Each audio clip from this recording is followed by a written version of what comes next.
JSerra, it's great to have you here today. We're very excited about our speaker. And before Mrs. Vandenberg introduces Julie, as we do all things at JSerra, we would like to begin with a prayer.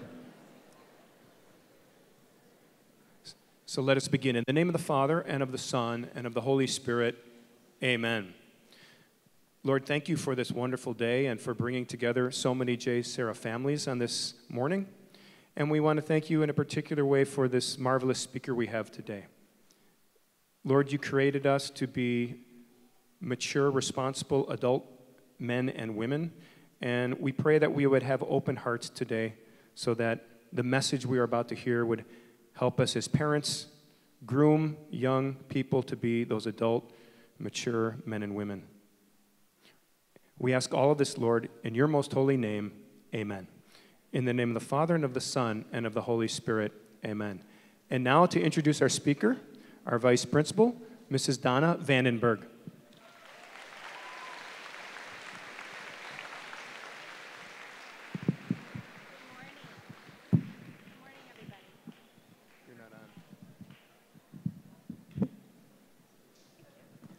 Good morning, everybody. Thank you for being here.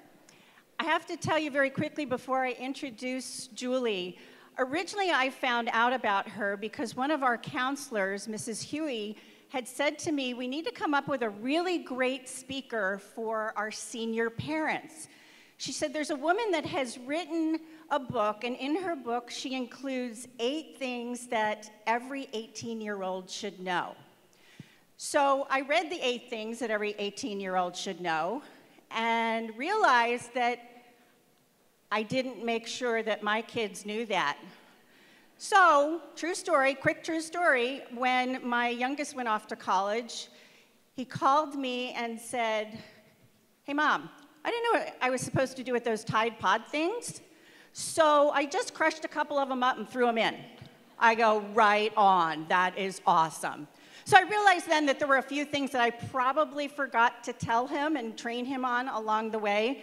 So hopefully, not hopefully, I know Julie is going to give us some fantastic advice today about how we can be better parents and we can stop overparenting. And I have been accused of doing that from time to time for my boys.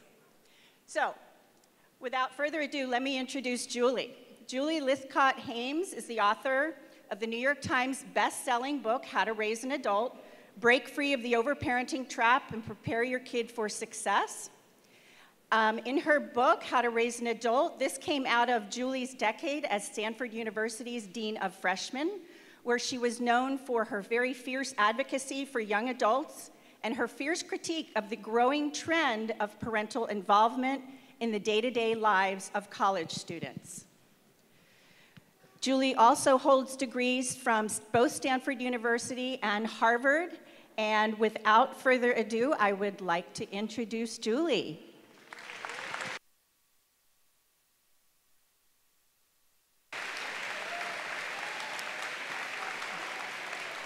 Thank you, JSerra. Thank you, JSerra. Can you hear me? How are we doing, Tony? We doing all right? It sounds great.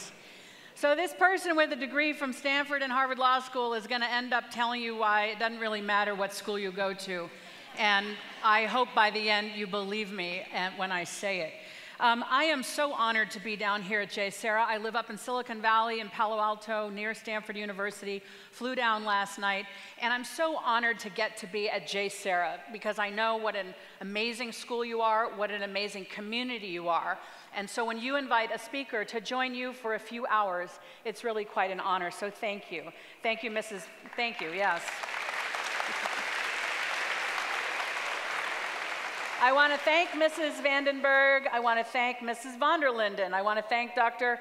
Harkins and Mrs. Huey. I want to thank Mr. Reedy and everybody who had anything to do with making this visit happen today. I also want to acknowledge that your local independent bookstore, Laguna Beach Books, staffed by Jane and Lisa, is in the back of the room. They've got copies of my book, How to Raise an Adult, my new book, a memoir on race called Real American.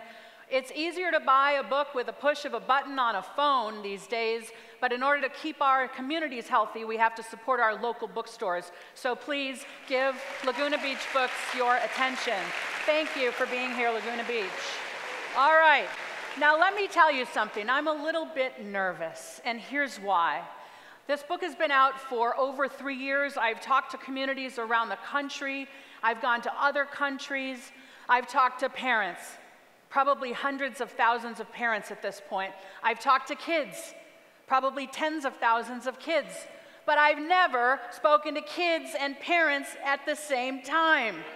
And that means I got to figure out the message that, doesn't make the parents squirm too much as I try to empathize with the kids about what it's like to be a kid these days. With parents, I tend to be blunt, like frank, like look, wake up call. But with kids, I'm empathizing about what it's like and then trying to encourage you about what's ahead. So I'm going to be trying to do this in this talk today.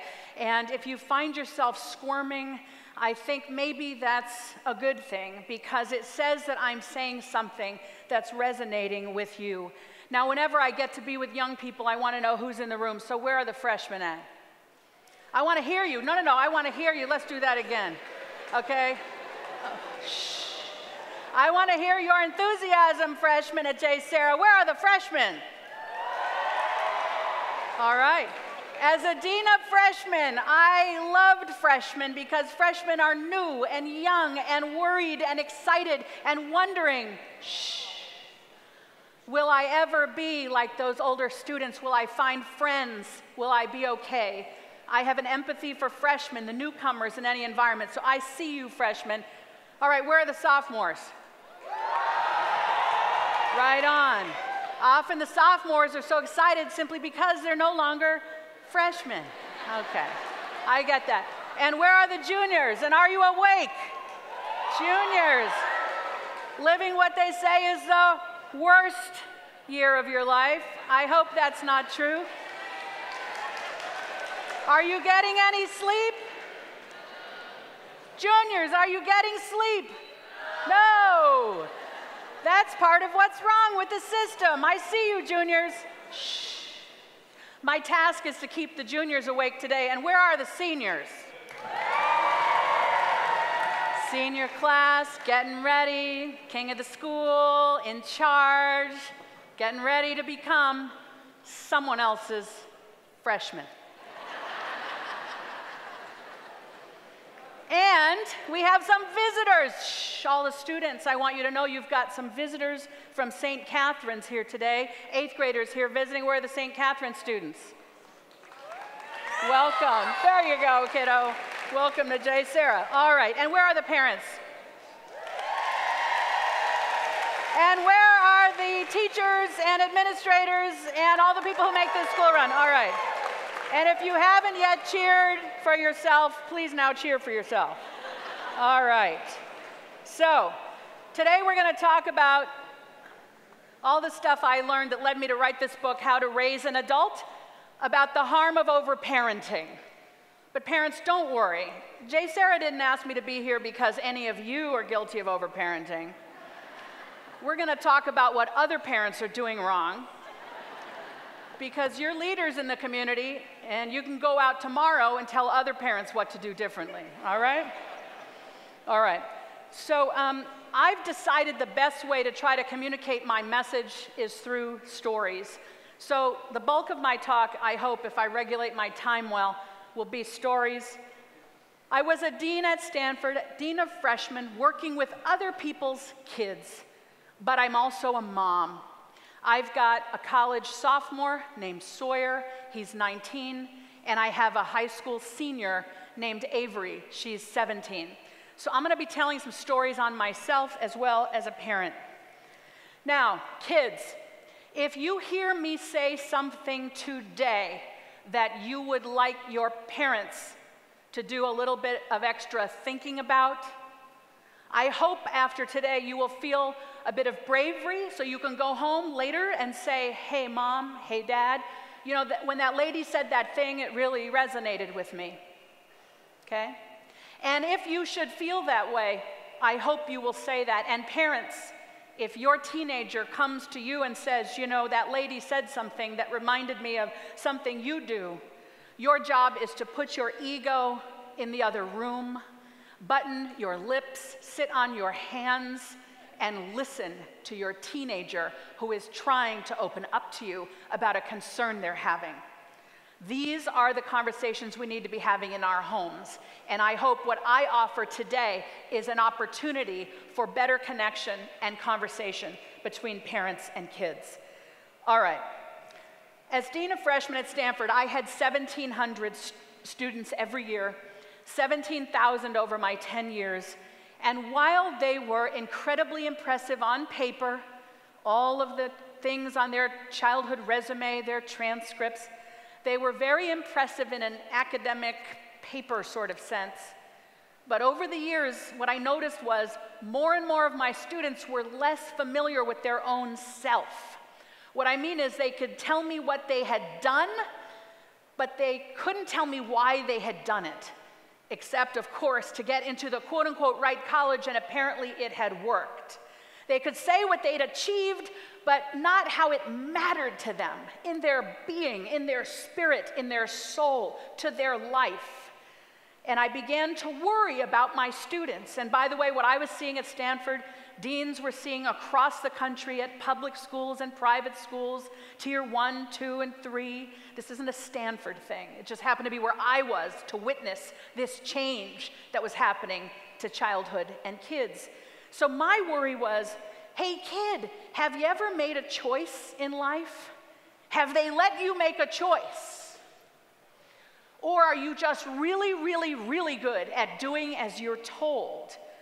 When are you going to hunger to do more of the thinking for yourself, I worried. Because all of us as adult humans have to be able to think and do for ourselves. So while students seemed to still sort of be on a leash, you know, the parents were holding the leash and the students were coming along, we were seeing more and more parents come to the university and basically not leave, you know? Yes, the parents are like, no, that would never be me. But you know, it might. All right, so parents were starting to do things we assumed college students could do for themselves, like, I need my son's password, I need to register him for class. Well, we kind of expect a college student to handle that for themselves. But no, the parent says, but I've always done it. How can I stop now? The stakes are so high. We're paying all this money. You know, I need to register him for class. Or my daughter has gotten into your study abroad program in Berlin. And when is your parent orientation session for study abroad? Okay?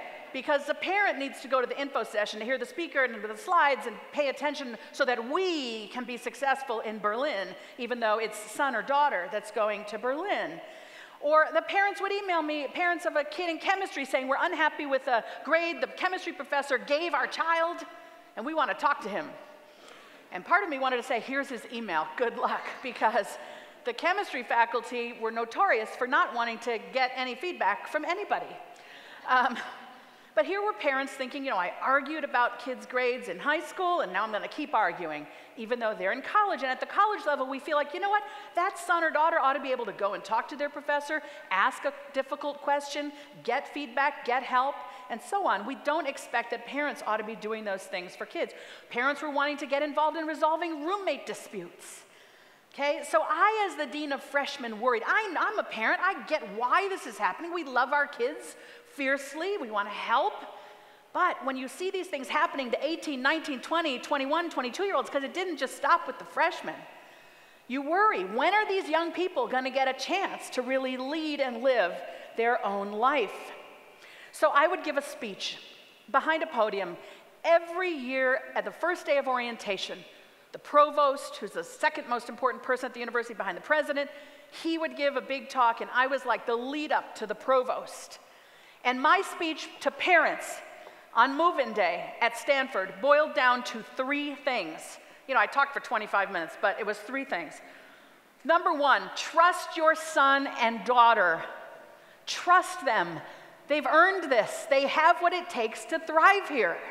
Number 2, trust us. We're not trying to get away with doing as little as possible here at Stanford University. We're pretty good at this. Trust your kid, trust us. Now please leave was my 3rd message. And I never actually wagged my finger at parents, but inside I was thinking, come on, folks, this ain't middle school. It's college. They could be in the military. They're in college. Go away. All right. So I'd given that speech for 7 years in a row. I come home that night after the 7th annual giving of the speech to other people. I now have a 10-year-old Sawyer, 8-year-old Avery, and it's dinner time. And I lean over Sawyer's plate and begin cutting his meat. And I'm just here to tell you, 10 is too old for parents to be cutting meat. Now, some parents are very surreptitiously pulling out their phone right now and texting their 11-year-old, "You're cutting your own meat tonight." And what does cutting meat have to do with overparenting? Well, here's the deal. What I learned was you can't magically let go of your 18-year-old, your 17-year-old. If you've been holding on to, at college, you can't magically let go in college if you've been holding on too tight in childhood. I came to appreciate that we are fostering a dependency on us as parents, continuing to do more and more, helping our kids out more and more, instead of helping them become more independent and developing more skills so that they can actually stand on their own 2 feet when they leave our homes. So I had this aha moment, like I'm cutting my kid's meat, he's 10. There are so many skills I have to instill in him before he's 18 and goes to college. How am I gonna do that? So I began to take an interest in what the heck was going on. I now had a whole lot more empathy for the parents in my community at Stanford, and I was motivated to try to do something about it.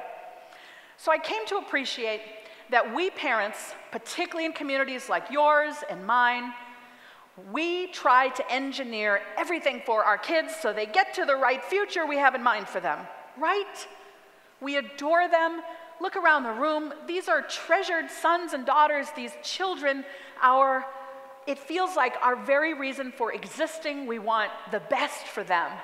And we're animated by our love for them, and we're also animated by our fear of what could happen if we're not always there, what could happen out in the real world, globalization and artificial intelligence and all of this. Like, we feel we need to be as in control as possible so that we can help our kids get to the future we want for them, which is often the brand name school or the right career or profession. It sort of becomes an ego extension for us. It's like, I have the Mercedes, and now I'm gonna have the bumper sticker for the back of my car with the right college on it to impress all the drivers behind me with how amazing I am. I mean, my kid is. So our ego, see what I'm trying to do here, parents? I'm trying to, right? This is the truth of it. Our ego is so wrapped up in our children's lives. Everything they do feels like a reflection on our worth. So of course, we have to engineer this childhood that impresses everybody else so we can feel worthy as parents. So we have created what I call the checklisted childhood. And there are 3 kinds of overparenting. Okay. Airplane mode, perhaps? Let's see what's going on. Tony? What do you want me to do? Tony's the guy in the back. He's on the audio. All right. Am I audible? Okay. All right. So there are 3 types. Can you hear me? Yes. There are 3 types of overparenting, 3 ways in which we can be over-involved in the lives of our young, in furtherance of getting them to this amazing future we want for them, okay? The first is we're overprotective.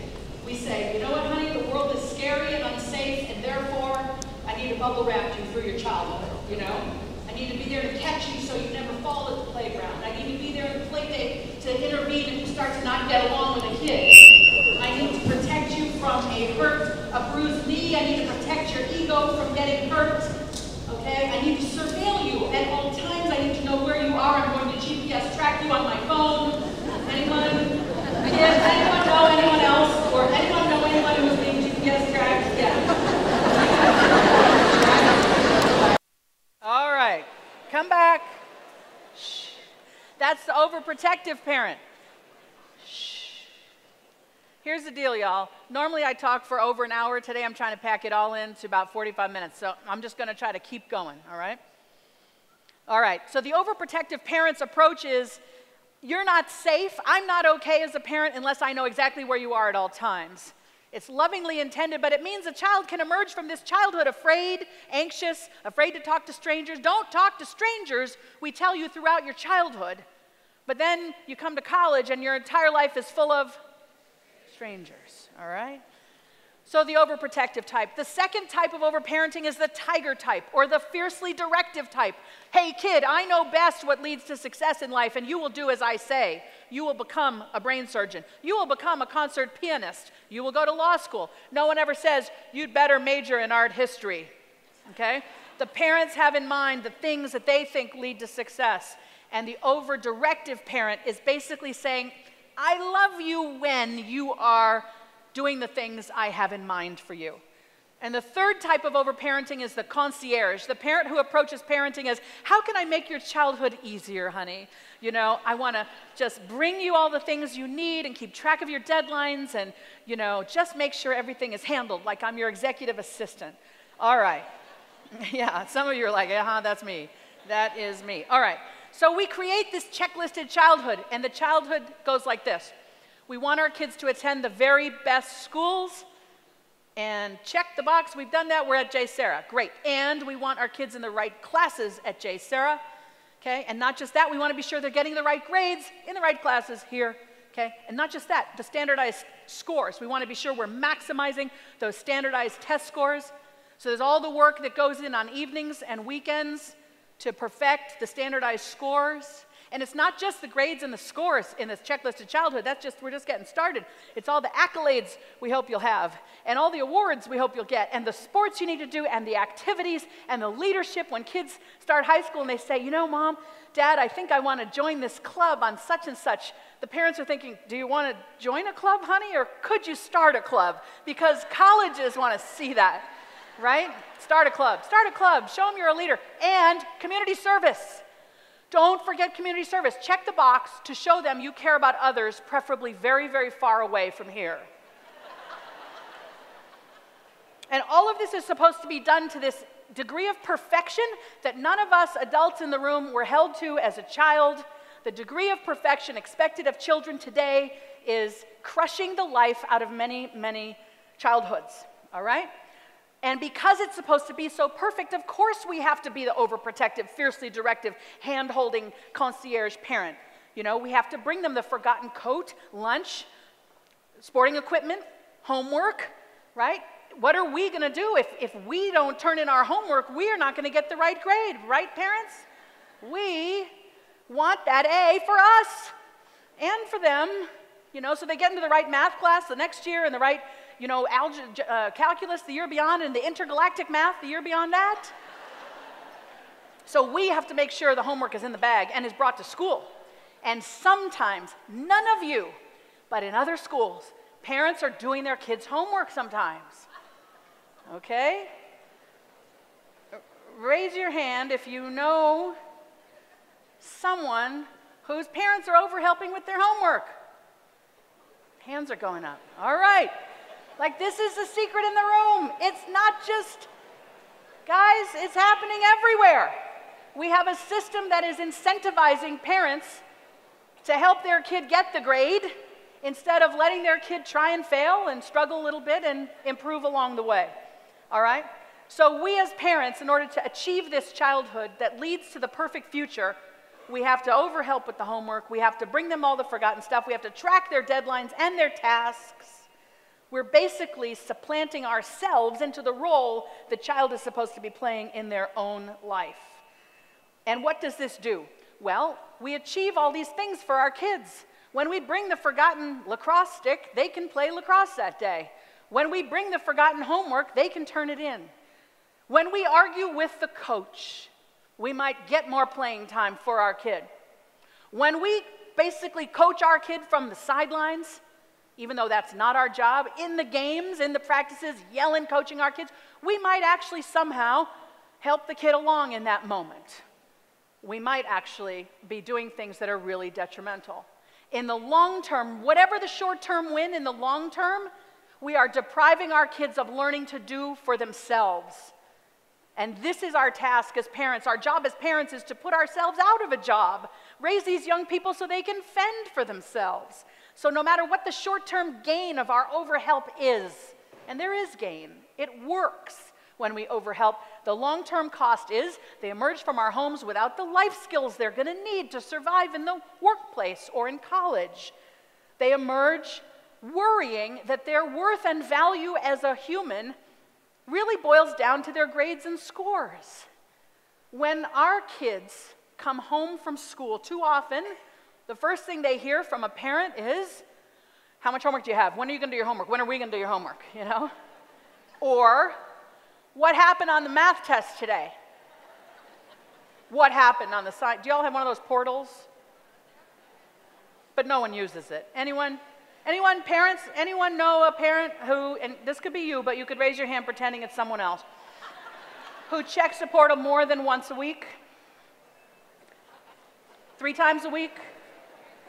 Once a day? Come on now. Remember, it could be someone else. You're raising your hand about someone else. Okay? I've been to places. Come back, come back. Shh. I've been to places where parents admit they're in therapy because they're addicted to refreshing the portal. Because they have to know how we're doing in school. All right? So guess how that makes a kid feel? It makes the kid feel that how they did on the math test or the social studies paper or what have you is all that matters. When all you can think about when your beloved child walks through the door at the end of a day is, how'd you do on that test? And when you ask them that, it makes them feel that they matter to you as a function of how they did on that test, instead of feeling that unconditional love that they crave, which says, they love me because I'm their kid, regardless of how I did.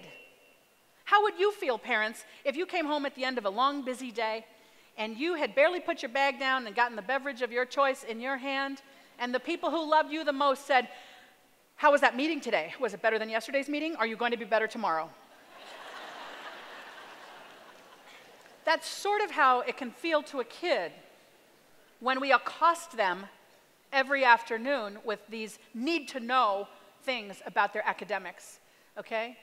We act as if every quiz, every piece of homework is a make-or-break moment for that future we have in mind. That's why we need to know at all times, how are we doing? We've treated every aspect, every afternoon must be filled or else it is wasted, we think. Forgetting that humans need friendship and sleep and play and time to dream in order to forge a healthy, grown-up self. This compromises their mental health. There are higher rates of anxiety and depression in childhood and young adulthood today, and studies are correlating these higher rates with the over-involved parenting style, which essentially is depriving a child of having agency in their own life. Agency is your sense like, I know I exist, because when I act, there's a result. That's agency. We need to know when I make a choice, when I have a behavior, there's a result, and it's all mine. I did it. Whether it's good or bad, our psyche needs to know of its own existence and learns it by saying, I acted, there's a result. When we overhelp as parents, we're interrupting the development of self-efficacy or agency. We are depriving our children of developing the sense of their own existence. This is what leads to higher rates of anxiety and depression. So now to turn to some of my personal stories, because I'm a mom, as I said, and I have learned some of this stuff the hard way. I can assure you that 20 years ago, when I was about to have this son, Sawyer, that I wanted, as every parent does, the best for my kid. And in my view, the best was a place like Stanford, because I went there, I met his dad there, I gave birth to my son there, as it would turn out, because I thought it couldn't hurt. You know, to have him there, maybe he could write that on his application one day, like I was born.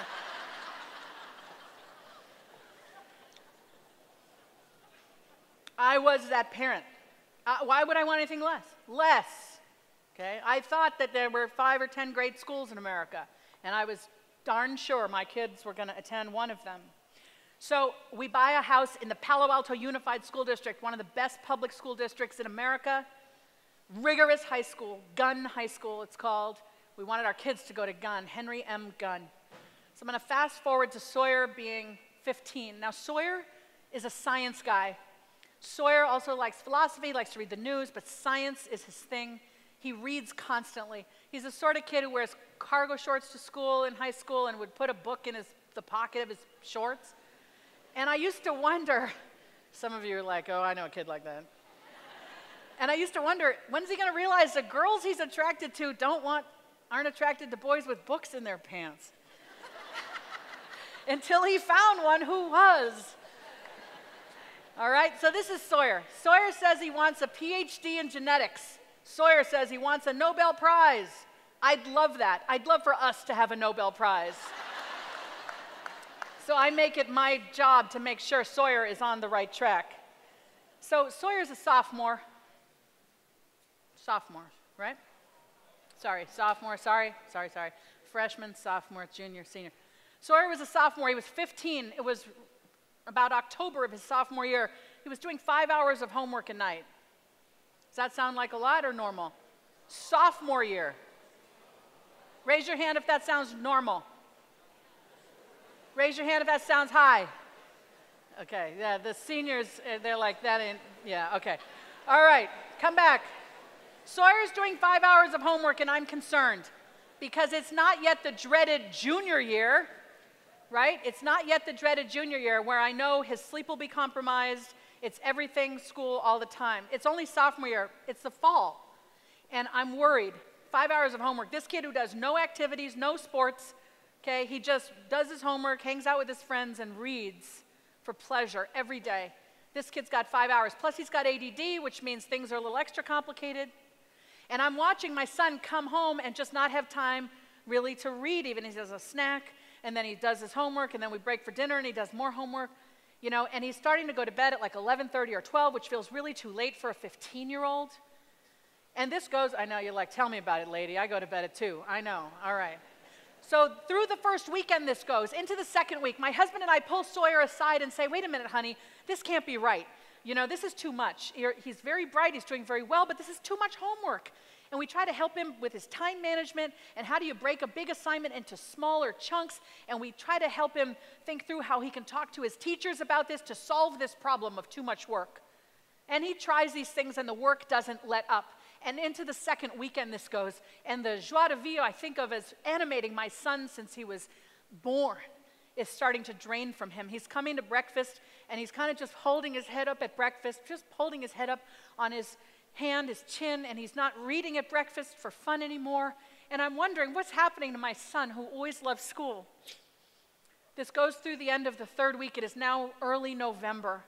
And Sawyer was taking Spanish 3, Honors Chem, Algebra 2 Trig that led to the right lane of calculus to lead to the intergalactic math, and you know, the fancy English and the fancy history and 2 other classes, all rigorous, you get the point. All right, and he was leaving Spanish 3 for last, and on this night, 3 weeks into this drudgery, it's about 11:30 and Sawyer's doing his homework, and I noticed he was leaving Spanish for last again tonight. He's in the kitchen desktop computer, I'm at the sink, I'm making up dishes to do. There are no dishes to do, but I'm trying to support my kid, you know. I'm exhausted, I want to go to bed, but if we go to bed before him, that feels like saying, oh, we're tired, but you stay with it, honey, because that's really important. So I'm making up dishes, and Sawyer is over there, and I can see over his shoulder the screen of the desktop, and I can see he's not even doing his Spanish. Google Translate is doing his Spanish for him.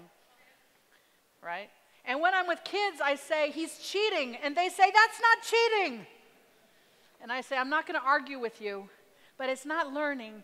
You know, when he's just getting the answer and writing it in, and none of the brain is, you know, activating itself to figure out the answer. So I go to my husband, like, Sawyer's going through the motions. He's just doing what he has to write the answers down. My kid, what are we going to do? Do we think he's got too much of a load? Do we need to let him drop a class?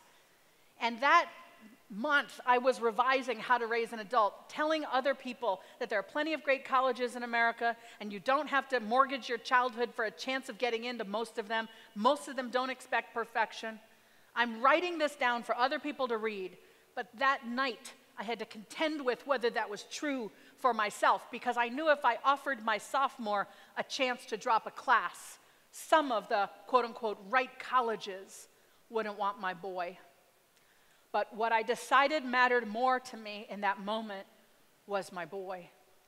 It was now midnight. He was done with homework. I went up to his room. He was still sleeping in this loft his daddy had built for him when he was little, Harry Potter-themed room. He's in the loft. I climb the steps to the loft, and I look down at Sawyer, and I say, "Sweetheart, you're working so hard, but it's so much work. Dad and I are worried. You're doing well, but is this sustainable? Honey, you're not even reading for pleasure anymore. That's what I think of when I think of you. Do you think you might need to drop a class?" And Sawyer looks up at me with big eyes, and he says, "Can I? Don't you guys want me to do all of this? Don't I have to, Mom? Isn't it what'll make you proud?" Well, in my head, I was thinking, we bought this house here so you could go to this school, so you could take all these classes. But I buttoned it. And I said, "Sawyer, in some theoretical universe, we wanted you to have access to all of this opportunity. But what matters more than any of that is you. And you're struggling. You might even be suffering. Do you think you might need to drop a class?" And he said, "Mom, I'll think about it." Well, the next day, Sawyer comes down for breakfast with a book under his arm, which I took as a really good sign. And he said, "Mom, I think I might need to drop a class. And I think it might need to be Spanish." And I said, "Yeah, I was thinking the Spanish might be part of the problem here." So the long and short of it is, Sawyer dropped Spanish, even though the guidance counselor said, "You can't drop Spanish." Why? Because colleges want to see it. And Sawyer said, "Colleges want to see language proficiency, and I bet I won't impress them with the D I'm likely to pull off. And if I drop Spanish, I can focus on the honors chem that I love, and the algebra 2 trig, and the history, and the English, and the et cetera, et cetera." So that's what Sawyer did. And I knew in that moment that he was shutting some doors on some colleges. When it came time for Sawyer to apply, I knew Sawyer wanted a Nobel Prize, or a PhD. And I found a list. I found a list online of where do PhDs get their start. And turns out, thanks to the internet, you can find the answer. And there's a list of the top 10 schools that send natural science majors, like biology majors, on to PhDs.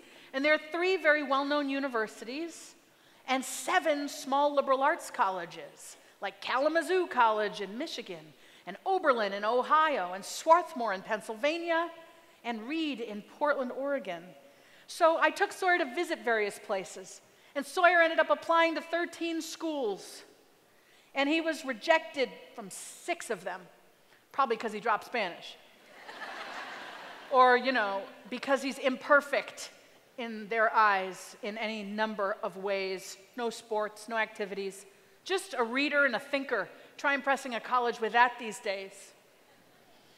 So he narrows his 7 choices down to 4. But he won't make a decision. He's looking at CU Boulder. He's looking at Northwestern. He's looking at Amherst. He's looking at Reed. He won't decide. It's driving us crazy. Me and my husband are like, every day of March, late March into early April, like, "Sawyer, how's it going? How's it going? Do you want to make some more visits?" "No, I don't want to go on any more visits." "Okay, well, there's a matrix that you can put together. You list all the schools and all the characteristics that matter to you, and then it helps you illuminate your own decision. There's a matrix." When we had the matrix conversation with Sawyer, he was like nodding off, like going to sleep.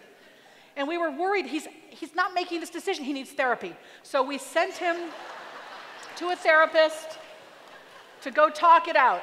Just go talk to, right? Sawyer biked across town twice to meet with this therapist, and we're just hoping that by May 1st, our kid will make a choice. In the middle of April, Sawyer comes home from a date, 1 a.m. curfew.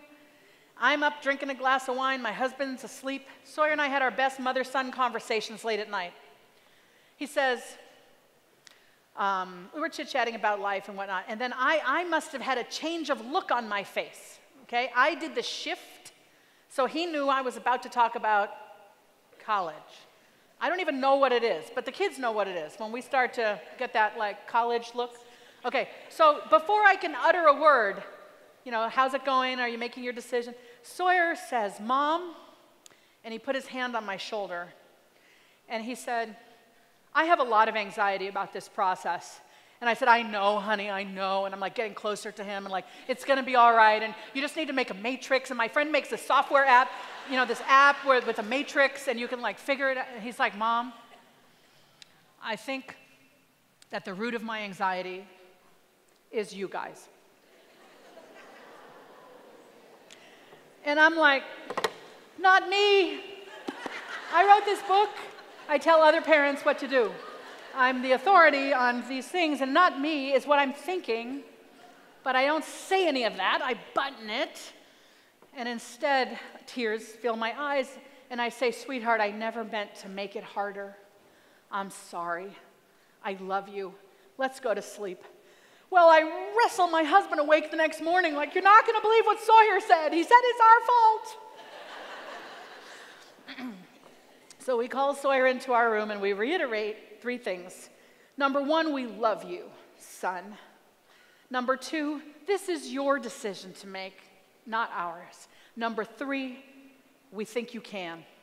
And we backed our energy off. And you know what happened when we backed all of our concern and our worries and our egos off of Sawyer? Guess what? It gave room for Sawyer to show up. And that's what he did. I was giving a talk in St. Louis on April 22nd. I believe it was a Tuesday night. I get a text from my son. Time to talk? What? My teenager is saying, got time to talk? I'm like, yes, all caps, yes, emoji dancing lady, yes. My son wants to talk to me on the phone. He calls me. It rings. It's my kid. I'm like, oh my gosh. Hi, Sawyer. He says, Mom, I've decided to go to Reed. And I've decided on Reed because every time I picture myself on a campus, it's Reed. And when I told Dad and Avery just now that I wanted to go to Reed, I felt so good in telling them. I know that it's the right choice. For that reason, I'm really nervous about that thesis I'm going to have to do senior year. But I'm sure they're going to support me in being successful. And I said, Sawyer, you could have filled in that blank with any school as long as you sounded the way you do right now. I'd be thrilled. Sawyer had made that decision on his own. I forgot to tell you that when Reed admitted him, unlike any other school, they send a book. So Reed College had seen my son, the reader, Sawyer George Lythcott-Haims. We get you, we like you, we want you here. And Sawyer said, yes, I think I belong with you. Avery is right now in your shoes. She is trying to apply early somewhere, so she is gearing up for November 1st. And she came to me at the start of the year. Her school started August 15th, 14th, something like that. And she made a decision about her schedule that worried me. And I said, Avery, you know, I know you want to apply early and get into that school, and I think that school won't want you to make this decision. Maybe you could do something else. Take a dad something else that they'll want. You know, I was in it. I wanted us to get in early to that school. And Avery Mia Lythcott-Haims looked at me and said, Mom, for my entire life, you've told me that I should do what's right for me and not what some school wants to see. My 17-year-old daughter schooled me that day. It is humbling to be alongside, for us parents, to be alongside young humans growing up. God gave us these children. They are here to live their own life.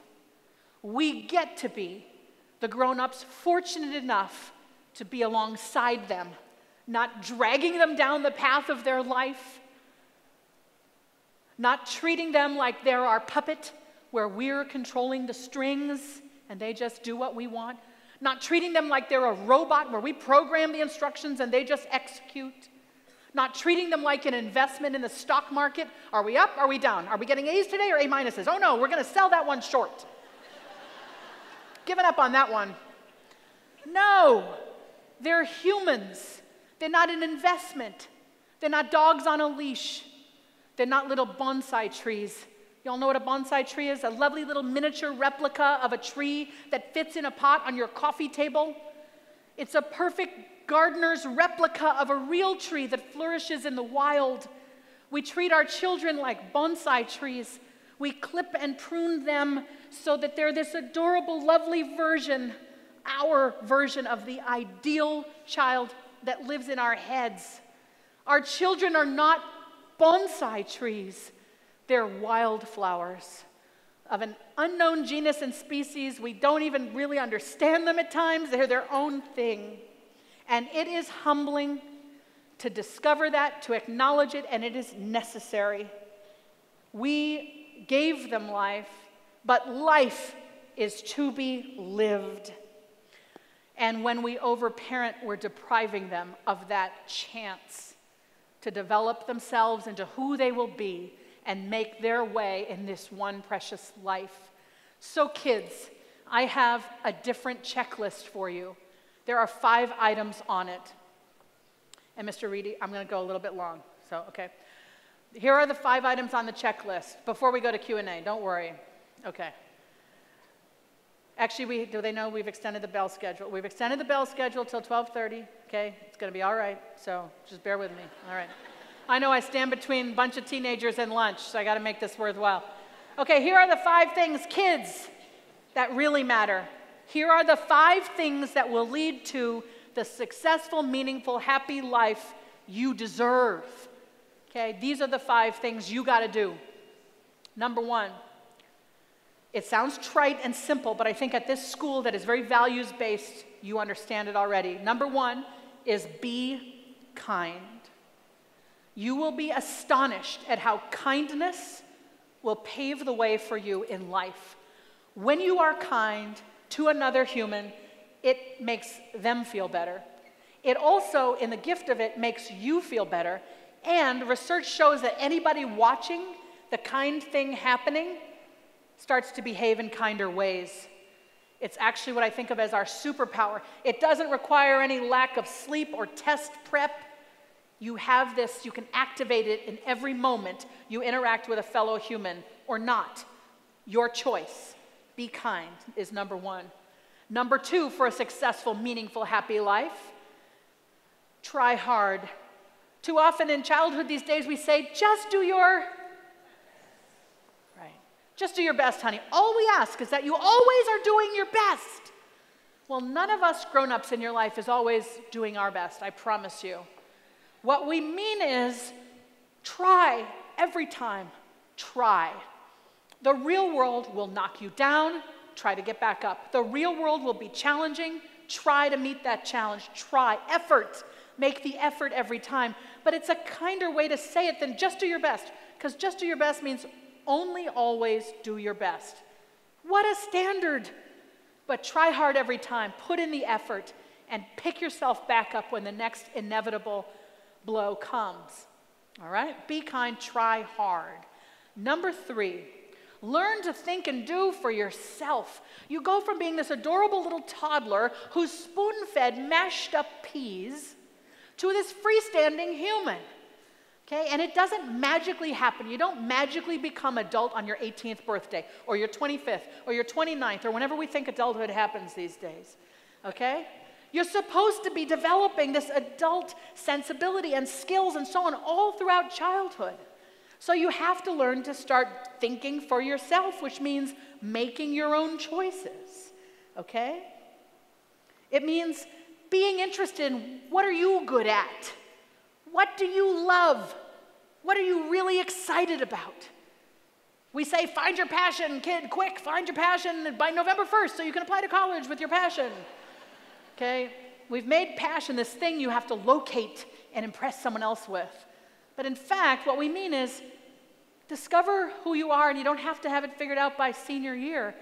Over these years of the teens and 20s into the 30s, figure out who you are, and then find the courage to act in furtherance of what that person wants. Okay? Not what other people want for you. At some point, you will be old enough to say, I am doing this with my life. And even though it may not please my parents, my extended family, my entire ethnic community, my peers, I am doing it because I know it is right for me. And when you get brave enough and courageous enough to utter that out loud to yourself, you will be finally on your way, making your way as an adult person. Number 4, you got to widen your blinders about the so-called right schools. U.S. News and World Report has us all in a stranglehold, trying to tell us what the right schools are, using measurements that have nothing to do with what the quality of the education is. There are 2,800 four-year schools in America. Not to say everyone has to go to a four-year school. You can go to community college. You don't have to go to college. Okay? But if you have a four-year plan in mind, did you know there are 2,800? That means the top 5% is 140 schools, not 10, not 20, not even 50. There are 140, maybe 200 magnificent places in this country, and most of them don't require you to have a completely sleepless, perfected up the wazoo childhood in order to have a chance of admission there. Okay? There's research that shows it's actually better to be the big fish in the small pond, to go to a place where you can be in the top there, to be in the top 10% at that college. Because the top 10% of the students on every college campus get the attention from faculty, all the extra exciting opportunities and whatnot. Better to be in the top 10, be the big fish in that smaller pond than go somewhere where you're going to be in the bottom half of the class. Malcolm Gladwell writes about this in his book, David and Goliath. It's true, okay?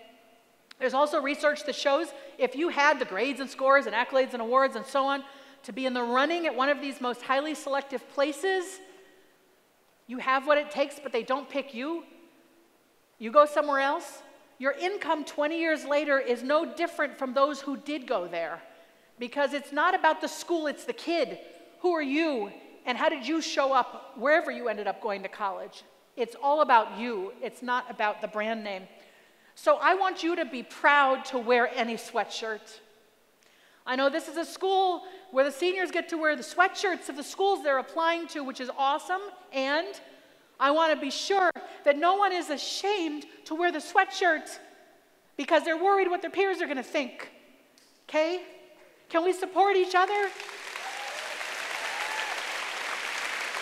All right? Be happy. Be happy for people. They're making their way to the next step in life.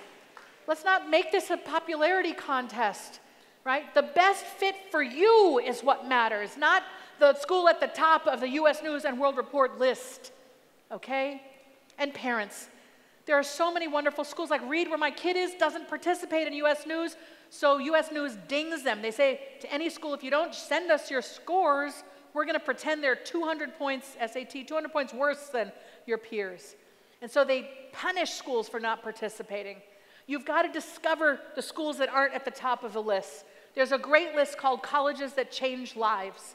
40 small schools where the alumni say uniformly, hey, this place changed my life. Residential, strong faculty interaction with students. Check out ctcl.com, Colleges That Change Lives. Okay, probably .org, all right? Colleges That Change Lives, a better list. And then you can be the sort of parent in this community when your peer says to you, oh, you know, Johnny's a sophomore now. Where's he applying to college? You're like, he's a sophomore, right? No, but your friend wants to get involved in the process early. And you say to your friend, parents, you say, you know, we're not obsessed with that anymore. We know there are plenty of great places. And your friend is like, ha, ha, ha, tell me where they're applying. And you say, no, really, we've stopped being obsessed. We know that there are plenty of great places, and when the time comes, they'll find the place that's right for them. And your friend's mouth will be gaping open at this point, like, you know, like, what? And into their open mouth, you spoon feed this wisdom. You say, oh, but I'd love it if he'd apply to St. Olaf's in Minnesota. And your friend will say, what? St. what? And you'll say St. Olaf's or Elon in North Carolina. Not today with that hurricane coming, but you know. And your friend will not have heard of these schools, and your friend will be impressed that you have. And your friend will say, well, she thinks Elon, is okay for her kid. She thinks Grinnell is okay for her kid. She thinks the big public school down the road is okay for her kid. It's okay for me too. You'll become one of the people in the community who helps other parents relax a little bit, helps other parents get their own ego out of the way so that the kid can go to a school that's right for them. And finally, after you've widened your blinders and been willing to look at plenty more schools than the ones tripping off of everyone's tongues at SoulCycle or Starbucks or wherever, when you get to school, students, you must have the courage to study what you love, okay? You will be told you should study STEM. And if you love STEM and are good at it, you should. But don't you dare go down the path of doing something everyone tells you you should if your own inner voice is saying, what I really want is this, okay? You've got to study what you love. That is how you will get the best grades. That is how you will get great letters of rec that lead to greater work opportunities and greater grad school opportunities beyond college. Have the courage to study what you love, and life will really start to sing. All right, I want to leave room for questions, so I'm going to wrap with this. It is on all of us parents to examine our egos, to appreciate our job is to put ourselves out of a job, raise these amazing young people so that they can be independent, stand on their own 2 feet, maybe look after us one day, okay? And if you're having trouble thinking, but I love being overprotective, it's my identity to always know everything about my child, or I need to be fiercely directive because I like to be in control of everything at all times, or I love being the concierge. I've always held their hand since they were 3. How can I stop now? This is what therapy is for. All of these things, okay? Let us work out our own issues with a lovely trained professional, maybe over a coffee or wine with our friends. Let's get out of our kids' way so they can become not bonsai trees, but freestanding, healthy wildflower adults. Thank you very much.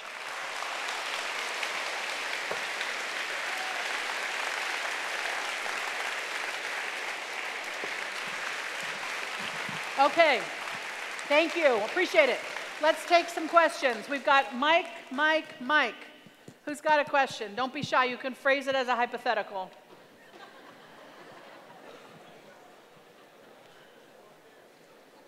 Come down to the mic. We got a mic here, mic here, mic here. Okay. So we're going to go with the, okay. Are you a parent? Okay, let's do this. Can I have this student come? And then we'll get you, Mom. We'll get you. Okay. Yes. Hi. Okay, hi, I'd love to know your first name. Y'all, if this is going to work, we're going to have to be really quiet, hear people. I'm going to try to be really succinct and move through questions. Go, your name. Hi, I'm Hannah. Hi, Hannah. So I was just wondering, how do you recommend that students approach their parents who aren't necessarily here about this information without seeming disrespectful? Yeah, Hannah, really good question. I know the parents have some answers. Don't bring it up at all, okay? Here's what I would do. I would say this tonight or this weekend or whatever. I would say, Mom, Dad, I'd like to talk.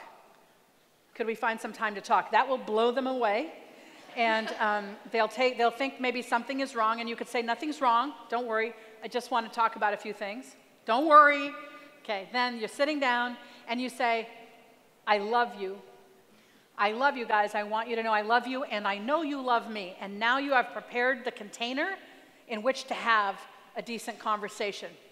And then you say, they had this talk at my school, and some things came up for me, and I'd like to talk with you about them, okay? And you pick the 2 or 3 things or the 1 or 2 things that came to mind.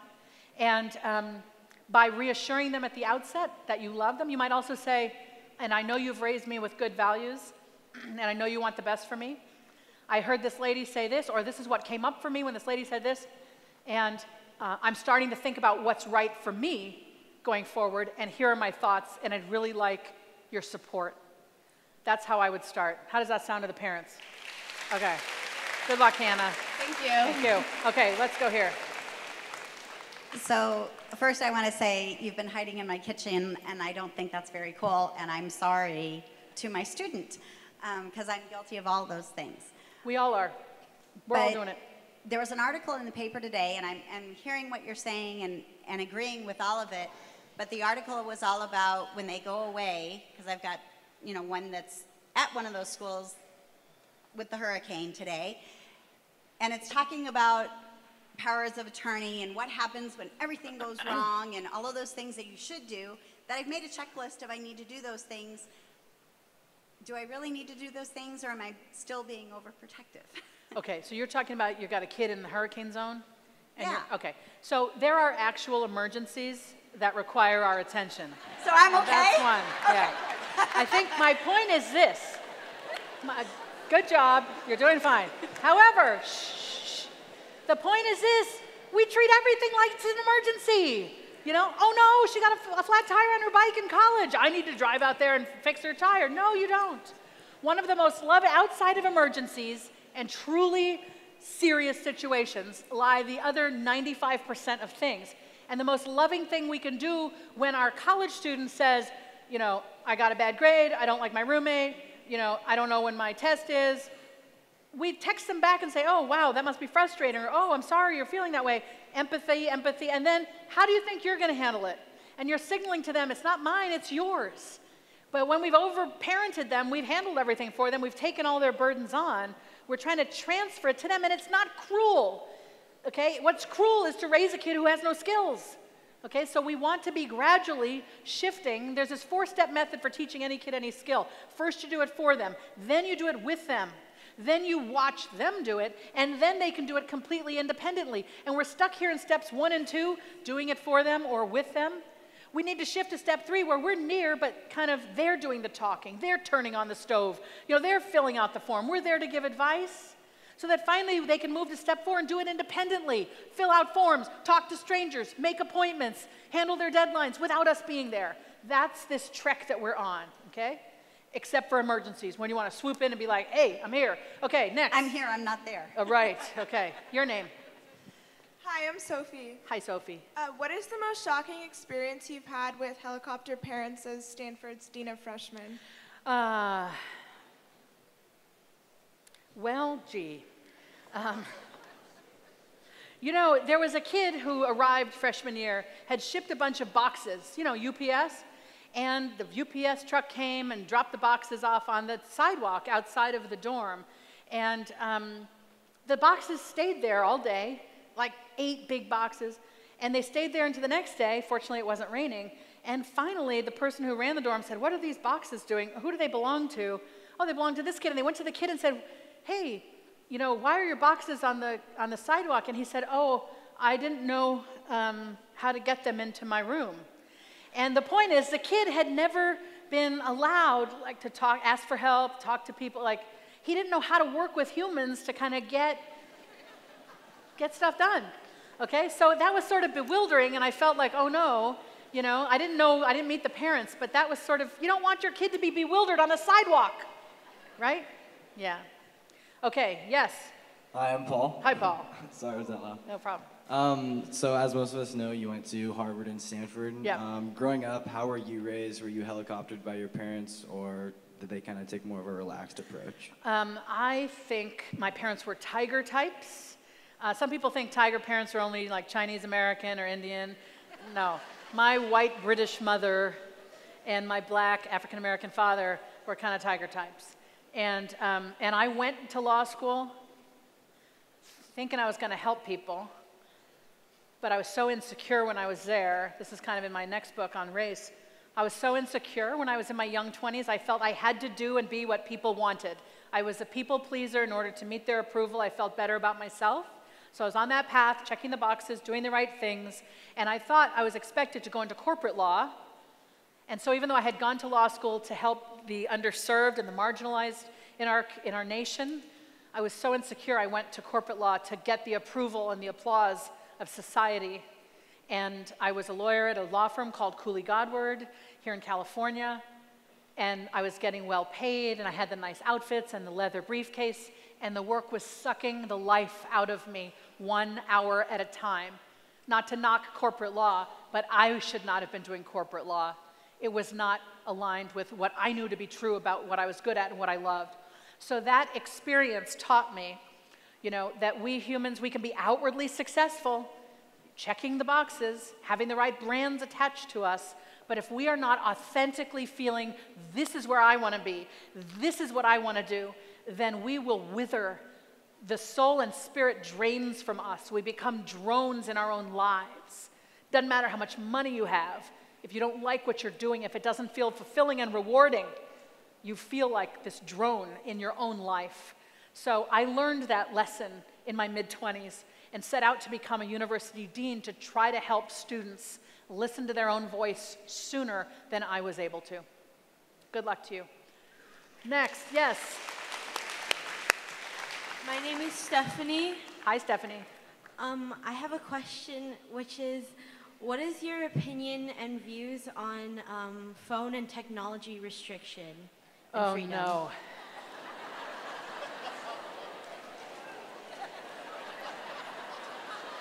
Thanks, Stephanie. This is, what do I say to parents and kids at the same time? All right, so technology is amazing. Some software genius up the road from me in Palo Alto created this thing, and hardware genius, okay? It has brought amazing things. Technology, the smartphone, social media, apps, games have enhanced our lives in wonderful ways. I think kids communicate via Snapchat, for example, in the ways we send each other little folded up notes, okay? This is where they find connection and community. This is where their friends are. This is where they're hanging out, and we cannot take that away from them. We have to understand technology as parents so we know where the danger zones are.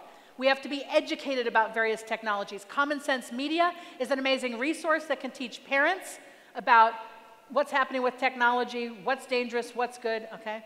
I think there's capacity for amazing connection via social media, for example. People can get bullied on social media, but also people can feel less alone in their struggles. We can be kind on social media and make somebody's day, change a life. So, I am against surveilling kids. I think GPS tracking of kids like they're endangered rhinoceroses in the Serengeti is weird and inappropriate.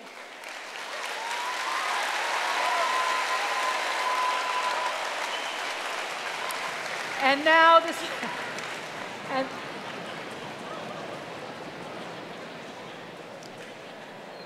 and this is where the parents are going to email the school and say, I can't believe you let that lady say that. And here's why. Incarcerated inmates who are on lockdown or solitary confinement are watched 24/7. We do this to our incarcerated men and women. We should not be doing it to our children. Psychological studies will one day soon show, I'm no psychologist, but I will predict this future, that a human who has been surveilled constantly is damaged. We must not do that. We must not let technology supplant our job as parents to build trust with our kids. If you think you're safe because you can see all the time where your kid is, what's going to happen when you're gone and you can't surveil them anymore? How do they know how to make a good and safe choice? They've never had to because you've always been there to rein them back in because you can always see where they are. We're supposed to be talking to our kids. We're supposed to be building trust. We're supposed to be having open communication, setting expectations, rules with consequences. If they violate your trust, you have the right to say, therefore, you can't do this. And it might mean taking away technology for a period of time because we know that matters to them. Maybe it's, I want to be able to trust you and I will be able to if you do X, Y, and Z. And if you don't, there will be consequences. I got to say one more thing about Avery, my daughter. Avery, when she was 16 or 15, she said, Mom, can I go over to so-and-so's house? I said, sure, who's going to be there? She said, oh, no one you know. I was like, I said, what do you mean? She said, well, Christian's going to be there, and I know if I say Christian's going to be there, you're going to be like, oh, Christian's going to be there. So I was like, okay, thanks for telling me that Christian's going to be there. Yes, you can go. The next day I said to her, Avery, mothers and daughters do this dance. It's a tension throughout history, culture, and time, okay? Moms want to keep their daughters safe. Daughters want to prove they're competent. So there's this clash. I'm competent. I want to keep you safe. So I said, Ave, you don't want me to pry. I don't want you to lie. Okay? Let's develop a sharing mechanism. You tell me enough so that I don't feel the need to pry, but I'm not so overly interested in your life that you feel you have to lie. And it has this nice rhyme, which at age 50 allows me to remember it, okay? You don't want me to pry, I don't want you to lie, all right? That's an example of the kind of conversation you have about your teenagers, with your teenagers. All right, yes.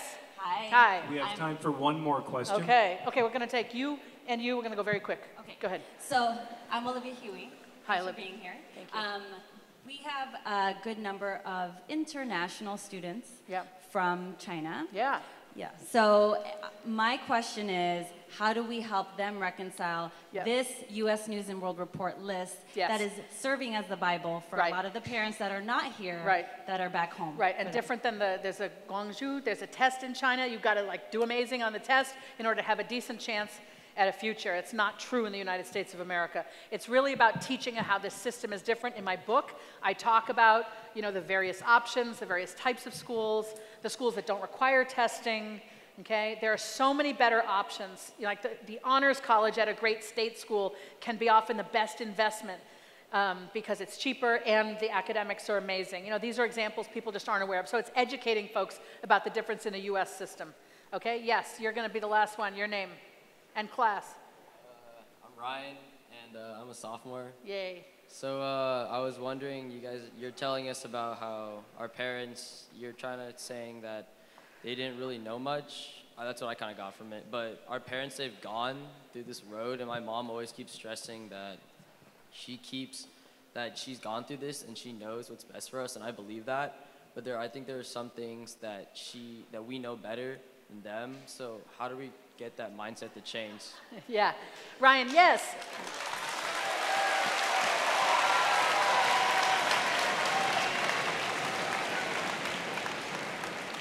Thanks, Ryan.